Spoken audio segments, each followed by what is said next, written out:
ঘর ছোট হোক বা বড়, পরিষ্কার করে গুছিয়ে রাখলে সেই ঘর দিন শেষে মন্দিরের মতোই হয়। তো রাধে রাধে বন্ধুরা, শুভ সকাল। তোমরা কেমন আছো? আশা করি তোমরা যে যেখানে আছো সবাই খুব ভালো আছো, সুস্থ আছো। লালটু কুন্তি কিচেন অ্যান্ড ব্লগ চ্যানেলে তোমাদের সবাইকে জানাই স্বাগত আর অনেক অনেক ভালোবাসা। আজকের হলো শুক্রবার, সকাল এখন 6টা বাজে। এখন থেকেই তোমাদেরকে সাথে নিয়েই নতুন আরও একটি ব্লগ আমি শুরু করছি। সাথে থাকো, আশা করি আজকের ব্লগ তোমাদের খুব ভালো লাগবে। সকাল সকাল ঘুম থেকে উঠেই ফ্রেশ হয়ে দেখো কাজ শুরু করে দিয়েছি প্রত্যেক দিনের মতো। তবে আজকের বাসি কাজ কিন্তু তোমাদের সাথে শেয়ার করব না, আর বাসি কাজ আমার সব হয়েও গেছে। তো এইবার দেখো ছাদে এসছি পাখিগুলোকে একটু দেখতে। তবে সকালবেলায় বাবা বের করে দেয়, তো ওরা একটুখানি ডাকে, আর ঘরের মধ্যে থাকলে একদম চুপচাপ হয়ে যায়। তো এখন দেখো বাইরেটা চলে এসেছি, কারণ আজকে করলা তুলবো, অনেক দিন তোলা হয়নি। তো দেখো বাবা ওদিকে ফুল তোলা শুরু করে দিয়েছে, আর আমি এদিকে করলা তুলবো বলে চলে এসেছি। তবে ওয়েদারটা দেখছো একদম ঝলমলে ওয়েদার, সূর্য ভালোই উঠেছে। তবে বেলার দিকে বৃষ্টি হতে পারে, কেননা এখন তো প্রায় বৃষ্টি হচ্ছে বিকালের দিকে, আর রাতের দিকে বিশেষ করে হচ্ছে, বিকালে অতটাও হয়নি। তো দেখছো জানালাতে করলা গাছগুলোতে দেখো কত করলা ধরে আছে। তারপরে ওদিকে টগর ফুল গাছ আছে, সেই টগর ফুল গাছেও অনেক করলা আছে। তবে আমি একা একা শ্যুটটা তুলছি তো অতটা তোমাদের দেখাতে পারছি না। আর এদিকে দেখো সামনে একটা লঙ্কা গাছ আছে, তো এখান দিয়ে দেখো লঙ্কা কটা তুলে নেব। আর অনেক লঙ্কাই ধরেছে, বেশ লম্বা লম্বা লঙ্কা। আর বাবা ফুল তুলেছে লঙ্কা গাছের জন্য, এই ফুলটা দেখতে পাইনি, থোকো নীলকণ্ঠ ফুল, ঠিক তুলসী গাছের পাশেই আছে, মানে তুলসী মচ্ছপের পাশে আছে। তো এখন দেখো আমি তুলে নিয়ে চলে এসেছি। কত করলা হয়েছে দেখো, আর দেখতে এত সুন্দর লাগছে না, আর তুলতে আরো বেশি ভালো লাগছিল। আর নিজে গাছ করে তার ফল যদি খাওয়া যায় কতটা ভালো লাগে বলো। দেখো আমরা কিন্তু কোনো রকম মানে সার বিষ কিছুই দিইনি, আপনা থেকেই কিন্তু হচ্ছে। আর করলাটা দেখতে এত সুন্দর, আর খেতেও খুব স্বাদ। দেখো বাজার দিয়ে আমরা তো কিনে এনে খাই, ততটা কিন্তু ভালো লাগে না। দেখো নিজেদের গাছে হলে তার স্বাদ কিন্তু বেশিই হয়। তো এখন দেখো উল্পো শাক নিয়ে এসছি আর করলা নিয়ে এসছি। এইবার আমি রান্নাঘরে চলে এসেছি, রান্নার সবকিছু জোগাড় করে নিয়েছি। আজকের মাছের ডিমের বড়া করব, আর ওই ডিমের বড়া দিয়ে একটা ঝাল বানাবো। তো দেখো সব কিছু রেডি করে নিয়েছি, আলু, পেঁয়াজ, টমেটো, কাঁচা লঙ্কা। ওদিকে মাছের ডিমের মধ্যে সব কিছু দিয়ে নিয়েছি, পেঁয়াজ, কাঁচা লঙ্কা, আদা রসুন বাটা, হলুদ গুঁড়ো, লঙ্কার গুঁড়ো, জিরে গুঁড়ো, ধনে গুঁড়ো, আর তার সাথে একটুখানি গোলমরিচ গুঁড়ো দিয়েছিলাম। আর সব শেষে দেখো এখানে কিছুটা বিস্কুটের গুঁড়ো দিয়ে দিলাম, আর বেসন দিলাম। আর ওই যে বিস্কুট খাওয়া হয় তারপরে যে গুঁড়োটা থাকে না, আমি মাঝে মাঝে এরকম পকোড়াতে বা কোনো কিছুর বড়া করলাম তার মধ্যে দিয়ে দিই। তো আজকের মাছের ডিমের বড়ার মধ্যে দিয়ে দিয়েছি, দিয়ে এইবার ভালো করে মাখিয়ে নিচ্ছি। আর হ্যাঁ, নুন অবশ্যই দিয়েছি। তো এইবার দেখো কড়াইতে তেল দিয়ে দিলাম। এইবার বড়াগুলোকে আস্তে আস্তে ভেজে নেব, মানে মাছের ডিমের বড়াটা মানে ছোট ছোট করে গোল গোল করে এবার ভেজে নেব। তারপরে ওই বড়াটা নিয়েই কিন্তু আমি তরকারি করব। দেখো আজকের মাছ আনিনি, মাছের ডিম নিয়ে এসছে। এই ডিমের তরকারিটা খেতে কিন্তু খুব ভালো লাগে, মানে বড়া বানিয়ে মানে মাছের ডিমের ঝাল বানাবো। তো দেখো এখন বড়াগুলো এক এক করে ভেজে নিচ্ছি। তবে বেশি কিন্তু হবে না, অল্পই হবে, অল্প একটুখানি নিয়ে এসছে। তো ওই পেঁয়াজ দিয়ে আর ওই বড়া বানিয়ে নিচ্ছি। তবে বড়াগুলো যখনই আমি ভাজছি না, দু একটা করে খেয়েও নিচ্ছে সবাই মিলে, কেননা এই মাছের ডিমের বড়া খেতে সবাই ভালোবাসে। তো কিছুটা তরকারিতে দেবো, আমি রেখে দেবো, আর ওরা চাইছে একটা করে, সবাইকে দিয়েছি। তো দেখো এখন এই কোটা বড়া আছে, অতগুলো মাখলাম। তো যাই হোক, এটা দিয়েই তরকারি বানাবো। তো একটুখানি ওই তেলের মধ্যে সাদা জিরে ফোড়ন দিয়েছি, তার মধ্যে পেঁয়াজ কুচি দিয়েছি, টমেটো, আদা রসুন বাটা দিয়ে ভালো করে কষিয়ে নিচ্ছি। এইবার প্রত্যেক দিন যে মশলাগুলো দিই সেগুলো দিয়েছি, হলুদের গুঁড়ো, লঙ্কার গুঁড়ো, জিরে, ধনের গুঁড়ো দিয়ে ভালো করে কষিয়ে নিয়ে সরু সরু করে কেটে রাখা আলুগুলো দিয়ে দিয়েছি, দিয়ে এবার ভালো করে কষিয়ে নেবো। এই মাছের ডিমের বড়ার তরকারি করব, আর একটুখানি করলা ভাজবো। তো আজকের আর কিচ্ছুই করব না। তো দেখো এদিকে আমার রান্না হয়ে গেছে, তোমাদেরকে আর দেখাতে পারিনি, কেননা ওদিকে বর্মশাই নিয়ে ভিডিও ছাড়ছিল ফোনটা, তো ওই কারণে দেখাতে পারিনি। এখন টেবিলটাকে মুছে নিচ্ছি। সকালবেলায় না এখানে খাওয়া দাওয়া হয়েছিল, বিস্কুটের গুঁড়ো পড়েছে, মানে চা খাওয়া হয়েছিল। তো ওই কারণে আমি আরও একবার মুছে নিয়ে তারপরে তরকারিগুলো রাখবো, রেখে আবার রান্নাঘরটাও ক্লিন করব। যখন রান্না করি তখন স্ল্যাপের মধ্যে রেখে দিই, আবার আবার যখন রান্নাঘরটা পরিষ্কার করি রান্নার শেষে, তখন আবার নিয়ে টেবিলে এনে রেখে দিয়ে তারপর রান্নাঘরের স্ল্যাব ট্ল্যাবগুলো পরিষ্কার করি। কেননা এই ছোট্ট জায়গার মধ্যে তো ওই তরকারিগুলো থাকলে আর পরিষ্কার করা যায় না।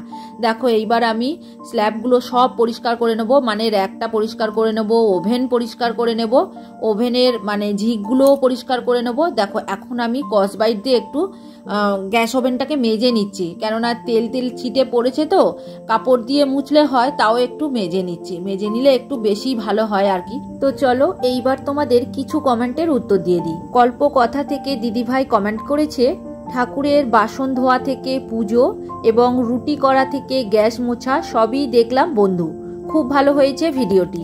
আর কেয়া দে দিদিভাই কমেন্ট করেছে, খুব তাড়াতাড়ি তুমি কাজ করো, বেশ গুছিয়ে করো, খুব ভালো পূজা করো, তাও বেশ লাগলো। আর গণেশ লক্ষ্মী ঠাকুরের বাঁ দিকে থাকতে পারে, দিক চেঞ্জ করে দিও। তোমরা সবাই ভালো থেকো, সুন্দর ব্লগ দিও। তো প্রথমেই বলি তোমাদেরকে অসংখ্য অসংখ্য ধন্যবাদ এত সুন্দর সুন্দর কমেন্ট করার জন্য। তো দিদিভাই তুমি ঠিকই বলেছো, এই ঠাকুরের পজিশনটা আমি চেঞ্জ করে দেব, অনেক দিন ধরেই ভাবছি, কিন্তু ওই যে মা লক্ষ্মীর যে ঘরটা পাতি তো একটু সামনে রাখতে হয়, ওই কারণে সিংহাসনের মাঝখানেই আমি ঠাকুরটা রাখার চেষ্টা করেছি, কিন্তু এইভাবে তো রাখতে নেই, ওই কারণে আমরা ভাবছি পজিশনটা চেঞ্জ করব। আর ঘরটা যদি ভিতরের দিকে পাতা যায় চেষ্টা করব, তো পরের বারে আমি এইটা করার চেষ্টা করব। তবে এখন প্রচন্ড গরম চলছে তো, তাছাড়া এগুলো করতে অনেকটা সময় লেগে যায়, ওই কারণেই একটু বর্ষা পড়লে ঠান্ডা ঠান্ডা ভাব হবে, তখনই করব আস্তে আস্তে বসে বসে। তো যাই হোক, তোমরা সবাই খুব ভালো থেকো। এখন দেখো রান্নাঘরটা পুরোপুরি আমি পরিষ্কার করে নিয়েছি, ওয়ালটাও পরিষ্কার করে নিলাম। আর দেখো বাসন মাজার পরে না একটু জলের দাগ লেগে যায়, আর ওই কারণে আমি প্রত্যেক দিন পরিষ্কার করে নিই, যতবারই বাসন মাজি ততবারই পরিষ্কার করে নিই। তবে আমার ছেলে যখন রাতে বাসন মাজে ও কিন্তু পরিষ্কার করে না, সকালবেলা উঠে আবার আমি এগুলোকে ওয়াশ করি। দেখো ব্রাশ দিয়ে, তারপরে স্কচব্রাইট দিয়ে, কাপড় দিয়ে, যে কোনো উপায় কিন্তু আমাকে এই দাগগুলো তুলে নিতে হয়, কেননা এখানেই তো আমি সব কিছুই করি। ধরতে গেলে সারা দিনের সমস্ত বাসন আমি এইখানেই মাজি, আর সবজি ধোয়া, মাছ ধোয়া সব তো এখানেই করি। তো দেখো এইবার আমার রান্নাঘর পরিষ্কার হয়ে গেছে, তো গ্যাস ওভেনটা ঢাকা দিয়ে দিলাম, কেননা আর তো রান্না করব না, তো ওই কারণে একটু ঢাকা দিয়ে রেখে দিলাম, গুছিয়ে গাছিয়ে রাখলাম রান্নাঘরটা। এইবার ঘরটা ঝাড় দিতে চলে এসেছি, মানে ডাইনিং রুমটা ঝাড় দিয়ে নিচ্ছি, কেননা ওই যে সবজি কেটেছিলাম একটু আধটু মানে সবজির খোসা নোংরা এদিক ওদিক পড়েছে, তো ওই কারণে ওটা ঝাড় দিয়ে নিয়ে তারপরে ঘর মোছা শুরু করব। এদিকে রান্না আমার হয়ে গেছে, বর্মশাই খেয়েও চলে গেছে, এইবার পরপর এক এক করে কাজগুলো সেরে নেব। তবে দেখো ঘরবাড়ি ছোট হোক বা বড় হোক, ঘর যদি পরিষ্কার করে গুছিয়ে রাখা যায় না, ঘরটা দিন শেষে সত্যি খুব ভালো লাগে। আর আমি তো হাউস ওয়াইফ, তো কি করব, সারাদিন এই ঘরের কাজকর্ম করি আর তোমাদের সাথে শেয়ার করি। তবে রবিবার করে কিন্তু আমি একটু বাজারে যাই বর্মশাইয়ের সাথে, তো ওই সপ্তাহে একদিন, আর সারা সপ্তাহে এই বাড়ির কাজকর্ম করি আর তোমাদের সাথে শেয়ার করি, আর দুপুর হলে রেস্ট নিই, ভিডিও এডিটিং করি, এই করেই আমার দিন যাচ্ছে।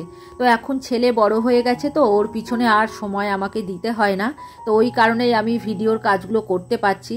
তা না হলে আগে যখন ছেলে ছোট ছিল, ওর পিছনে সময় আমার চলে যেত, তখন আর কোনো কাজই করতে পারতাম না, মানে ভিডিওর কাজ হয়তো করতে পারতাম না, কেননা ভিডিওর পিছনে না অনেকটা সময় দিতে হয়।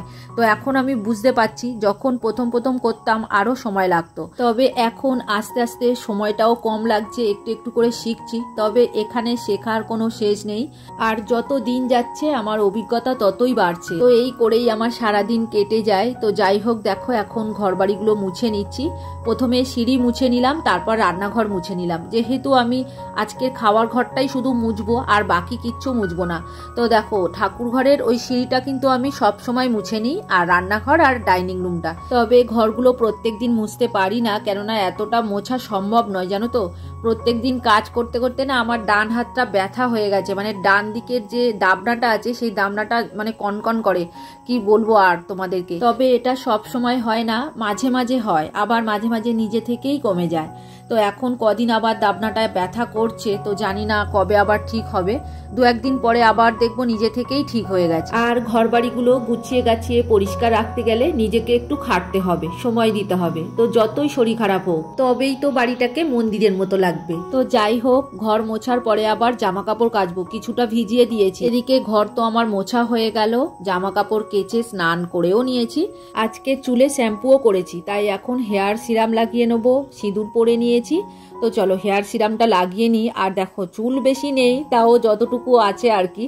আর সিরাম লাগালে কি হয়, একটু মানে সিল্কি টাইপের হয় চুলটা, তো আঁচড়ালে অতটা জট পাকিয়ে যায় না। তো দেখো, তবে কিন্তু গোড়ার দিকে আমি দেবো না, ওই চুলের আগায় আগায় অল্প অল্প করে একটু লাগিয়ে নেবো। তবে এই সংসারের কাজ করতে করতে না নিজের যত্ন নেওয়ার এনার্জিটাই চলে যায়। তবে দেখো, কোনো কিছুই আমি স্কিন কেয়ার করি না, মুখের মধ্যে একটু জাস্ট সানস্ক্রিন লাগিয়ে নিই, আর চুলের মধ্যে এখন হেয়ার সিরামটা লাগিয়ে নিলাম, নিয়ে এইবার ছাদে যাব। আর এখন এত পরিমাণে চুল ওঠে না, মানে শ্যাম্পুর পরে পরেই ঠিক চুলটা ওঠে। তো চলো এইবার তোমাদের আরো কিছু কমেন্টের উত্তর দিয়ে দিই। কবিতার কথা থেকে দিদিভাই লিখেছে, দিদিভাই তোমার পুজো দেখতে খুব খুব ভালো লাগে, রাতে রুটি পনির দারুণ খাবার। আর কমেন্ট করেছে সুস্মিতা দাস মহারানা দিদিভাই আর প্রিয়াঙ্কা টাইম স্টোরস থেকে। তো তোমাদের প্রত্যেককে অসংখ্য অসংখ্য ধন্যবাদ কমেন্ট করার জন্য গো, তোমরা সবাই খুব ভালো থেকো। এদিকে দেখো, তোমাদের সাথে গল্প করতে করতে আমি ছাদে চলে এসেছি, জামা কাপড় মেলেও দিয়েছি। তো আজকের বেশ কড়া রোদ্দুর আছে, তবে আকাশে মেঘ আছে, যখন তখন বৃষ্টিও হতে পারে। তবে এখন রোদে দিই, তো যতটুকু শুকাবে তারপরে আবার ওই শেটের তলায় মেলে দেবো যদি বৃষ্টি আসে। তো দেখো, মোটা মোটা প্যান্ট জামা তো একটু রোদে না দিলে শুকাতে চায় না। আর আমার ছেলের প্যান্টগুলো ভীষণ মোটা, 2 দিন ধরে শুকাবে যদি বৃষ্টি হয়।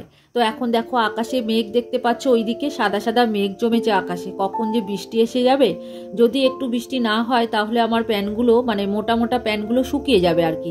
তো চলো এইদিকে আরও কিছু জামা কাপড় আছে মেলে দিই। তবে আকাশটা মেঘে ভর্তি হয়ে আছে জানো তো, তার মধ্যে রোদ্দুর আছে, তার মধ্যে মেঘ। তো এখন তাও মেলে দিচ্ছি, আবার যদি এক্ষুনি মানে খেতে খেতেই হয়তো বৃষ্টি এসে যেতে পারে। একবার করে মেঘ হচ্ছে, একবার করে রোদ্দুর হচ্ছে, ওয়েদারটা এরকমই। তো যাই হোক, এখন ওই রোদের দিকে যতগুলো মেলা যায় মেলে দিচ্ছি। ওদিকে বাবা আবার কাঠ মেলে দিয়েছে, দেখো ছাওয়া পড়ে গেছে, তার মধ্যে রোদে দিয়ে রেখে দিয়েছে। তো খেয়ে দিয়ে শুয়ে পড়েছে, ছেলেও শুয়ে পড়েছে, বাবাও শুয়ে পড়েছে। আমি এখন আমার কাজগুলো করছি আর কি, মানে ওদের খাইয়ে দিয়ে শুয়ে দিয়ে তারপর আমি বাকি কাজগুলো করি। তা না হলে ওদের ওই যে কখন খাবে এই মোলা করে বসে থাকবে আমার জন্য, তো ওদের তখন খাওয়াটা দেরি হয়ে যাবে। ওই কারণে ওদের আগে খাইয়ে দিই, তারপরে আমি আমার কাজগুলো টুকটুক করে করি। তো দেখো এখন ওই ছেলের জামা প্যান্ট গেঞ্জি সবই আছে, সেগুলো সবই মেলে দিচ্ছি। তো আজকের অনেকটা কেচেছি, অনেকটা ধরতে গেলে। ওইদিকে 2টো তার তো ভর্তি হয়ে গেছে, তোমরা দেখলে। আবার ফের এইখানে দেখো কতগুলো মেলে দিচ্ছি। আর এত হাওয়া হচ্ছে না, ক্লিপ না দিলে থাকবেই না, তো ওই কারণে আমি ক্লিপ দিয়ে দিচ্ছি। প্রচুর ঝড়ের মতো হাওয়া হচ্ছে, তবে মনে হচ্ছে খুব তাড়াতাড়ি শুকিয়ে যাবে, কেননা দেখো রোদও আছে হাওয়াও হচ্ছে। তো ওই কারণেই বলছি আর কি, শুকিয়ে যাবে। আর শুকিয়ে গেলে আমার খুব সুবিধা হয়, এই যে ভিজে জামা কাপড় মেলে রাখলে না একটা গন্ধ হয়ে যায়। তো যাই হোক, দেখো সব মেলা হয়ে গেছে, আর একটা বাকি আছে, এটা মেললেই আমার হয়ে যাবে। আজকে 3 বালতি জামা কাপড় কেচেছি, তবে সব নিচে গিয়ে কেচেছি জানো তো, ওই জন্য একটু বেলাও হয়ে গেছে। আর বর্মশাই থাকলে আমাকে হেল্প করে দেয়, কিন্তু ও তো বাড়িতে নেই, আমাকে একা একা সবই করতে হয়েছে। তবে একটু কষ্ট হয়েছে, ওই সিঁড়ি থেকে নামা ওঠা একটু কষ্ট হয় এই আর কি। এখন জামা কাপড় তো সব মেলা হয়ে গেল, এইবার নিচে যাব, খাওয়া দাওয়া করব, একটু রেস্ট নেবো। তো এখন দেখো বিকাল হয়ে গেছে, আমি যে দুপুরবেলা শুয়েছিলাম, তো এখন বিছানাটাকে একটু ঝেড়ে ঝুড়ে পরিষ্কার করে নিচ্ছি। আসলে বর্মশাই ছেলে আসবে, তো ছেলে গেছে খেলতে, বর্মশাই গেছে কাজে। তো কাজ থেকে আসলে দেখবে বিছানাটা একটু পরিষ্কার পরিচ্ছন্ন আছে, ওই কারণে আমি সবসময় ঝেড়ে ঝুড়ে পরিষ্কার করে রাখি। তো দেখো সন্ধে হয়ে গেছে, এবার সন্ধে দিতে চলে এসেছি। তো লাইট জেলে আজকে জামা কাপড়গুলো তুলে নিচ্ছি, দেখছো সব শুকিয়ে গেছে, বৃষ্টি হয়নি। তো পাখিগুলোকে আমি একটু বের করে দিলাম। তো ওরা তো দেখতে পায় না, মানে এই ছাদের ঘরটার মধ্যে থাকে, সারাদিন দেখতে পায় না। বাবা বিকালে সকালে বের করে দেয়, দুপুরে আবার ঢুকিয়ে দেয়। আর এই পাখিগুলো না মানুষের সাথে থাকতে বেশি ভালোবাসে। তো আমরা ছাদে সেরকম আসি না, যেহেতু এখন গরমকাল, তো যখনই আসি ওদেরকে একটু বের করে দিই, আবার যাওয়ার সময় ঢুকিয়ে দিই। তো এখন দেখো সমস্ত জামা কাপড় আমি তুলে নিচ্ছি, ওইদিকে কর্নারে যেগুলো মেলে দিয়েছিলাম সেগুলোও তুলে নিচ্ছি। দেখো রাত হয়ে গিয়েছে, তো ওইদিকে যেতে আমার একটু ভয় করে, কেননা গাছপালা আছে, তো কোথায় ইঁদুর টিঁদুর ঘাপটি মেরে বসে থাকতে পারে, তো ঝপ করে গায়ের মধ্যে লাফিয়ে আসতে পারে, ওই কারণে আমি একটু ভয় লাগে। তো যাই হোক, এখন তাড়াহুড়ো করে আমি সমস্ত জামা কাপড় তুলে নিয়েছি। তো এইবার চলো পাখিগুলোকে ঢুকিয়ে দিয়ে তারপরে বাসন ধোবো। তো এখনও দেখো অনেকটা জামা কাপড় রয়েছে। তো আজকের অনেকটা কেচেছি না গো, একদম ভরে গেছে। তো এইগুলো আবার ভাঁজ করতে হবে। তো দেখো এইবার পাখিগুলোকে ঘরের মধ্যে ঢুকিয়ে দিলাম। তো রাত হয়ে গেছে, ওরা এইবার ঘুমাবে। তো এখন বাসনগুলো মেজে নিচ্ছি, মানে ঠাকুরের বাসন মাজা হয়ে গিয়েছে, এবার ধুয়ে নিচ্ছি। তো এইবার সন্ধে দেব, তারপরে আবার সন্ধ্যের টিফিন আছে, রাতের খাবার জোগাড় করার আছে। ওদিকে ছেলে চলে এসছে, মানে ও খেলতে গিয়েছিল, চলে এসছে। আর এখনও বরমশাই আসেনি, তবে ওর আসতে ওই 8:30 মতো বেজে যাবে। এক একদিন আবার 9:30টার সময় আসে, ওর রাত হয়ে যায়, এখন করেই হচ্ছে আর কি। তো যাই হোক, দেখো সন্ধ্যা আরতি করে নিচ্ছি। এরপরে আবার নিচে যাব, তুলসীতলায় দেব। উপরে তুলসীতলায় দেওয়া হয়ে গেছে, মানে এই ঠাকুরের সন্ধে দেওয়ার আগেই ঠিক আমি বাসন মেজে এসেই আগে উপরে তুলসীতলায় দিয়ে নিই, তারপরে ঠাকুর ঘরে সন্ধে দিই, তারপর নিচে যায়। তো এই করতে করতে অনেকটা দেরি হয়ে যায়, সন্ধে দিতে প্রায় আমার আধা ঘন্টা মতো লেগে যায়। তো যাই হোক বন্ধুরা, আজকের ভিডিও আর বড় করব না, এখানেই শেষ করব। তোমরা সবাই খুব খুব ভালো থেকো গো। আর ভিডিওটা কেমন লাগলো কমেন্ট করে অবশ্যই জানিও। আর নতুন বন্ধু হয়ে থাকলে চ্যানেলটিকে সাবস্ক্রাইব করে দিও। তাহলে আজকের মতো এখানেই রাখছি, এবার দেখা হবে পরের ভিডিওতে।